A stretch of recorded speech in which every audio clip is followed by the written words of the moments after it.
Hey, it's me again. I am on day 10 of 30, reading the Bible in 30 days, cover to cover.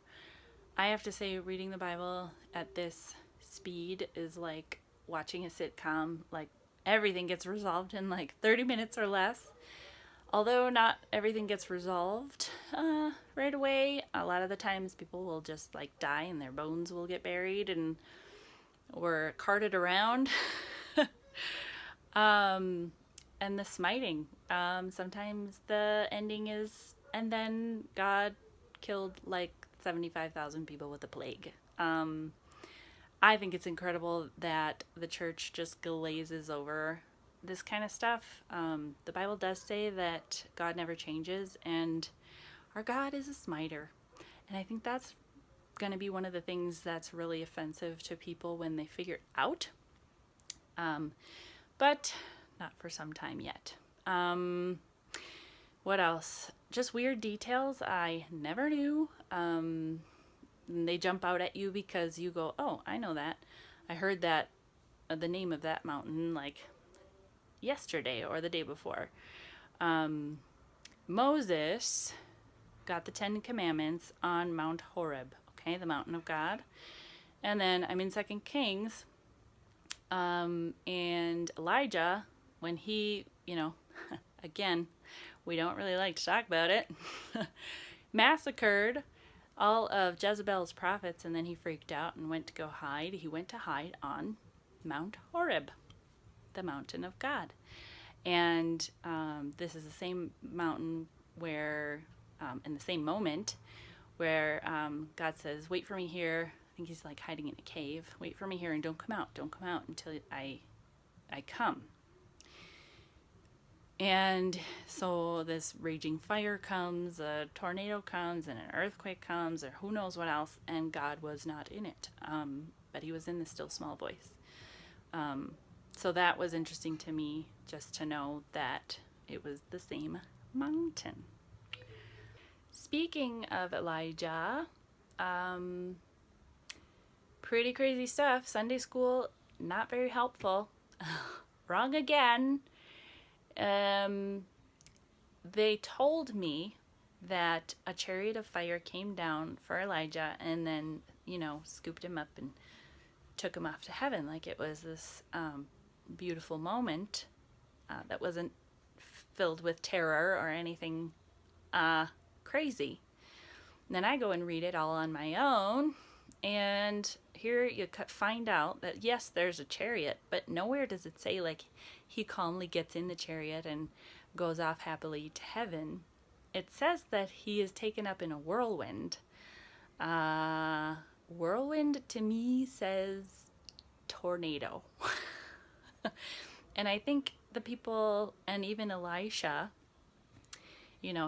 Elijah's mantle is like strewn out of the tornado, and Elisha picks it up and figures out he had asked for, give me a double portion of your spirit.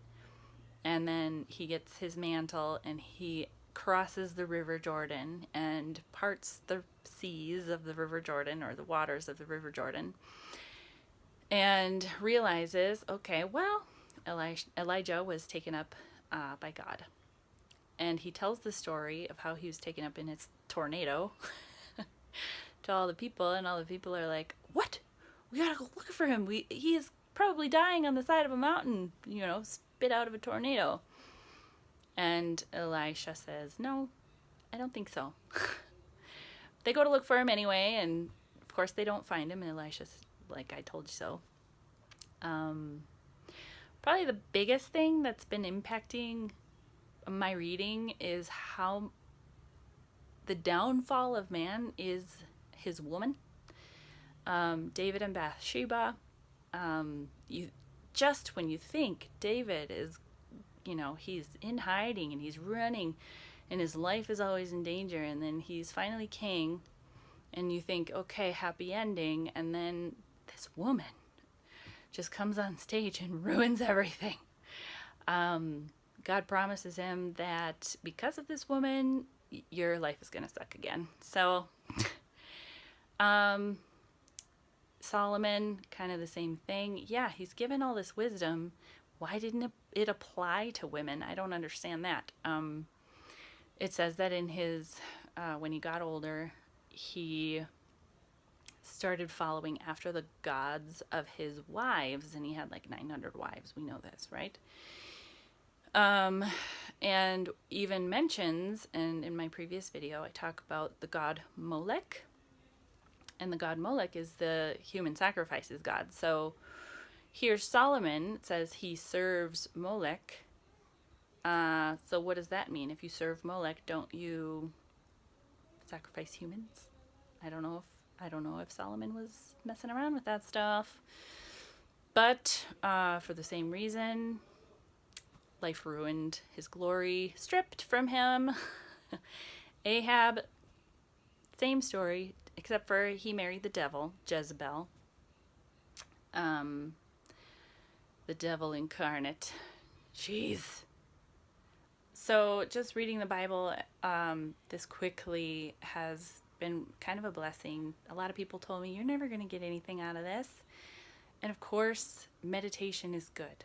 I will even go back on a lot of this stuff because it was very impactful or interesting. So I want to go back and I want to study it more. And but I believe that the only theme of the Bible is the promise, the covenant given to Abraham.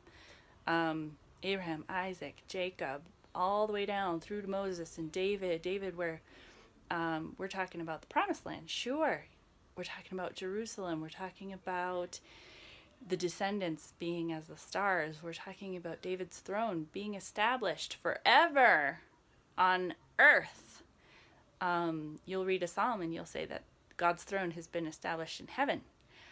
But he has a plan. He has a plan to establish his throne here on earth. Of course, through Jesus Christ and his second coming. And we forget. Sunday school does not help. It helps nobody. When we don't tell our children, that God is a wrathful God, but that it means he loves. It means that he loves us enough to smite what is evil and what hinders him and what hinders what will be most satisfying to us. And I look forward to the day. I really do. I really feel like this promise we will see fulfilled. I even pray that I will be here to see it, come what may. I want to see the promise fulfilled. I want to see Jesus Christ come make his victorious entrance. And let me tell you, read a little Isaiah.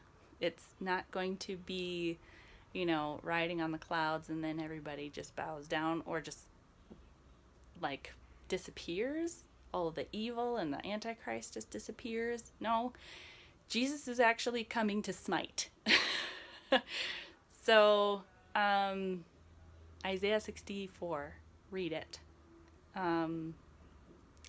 And get to know your God. I totally recommend doing this. Read the Bible in 30 days. It will open your eyes.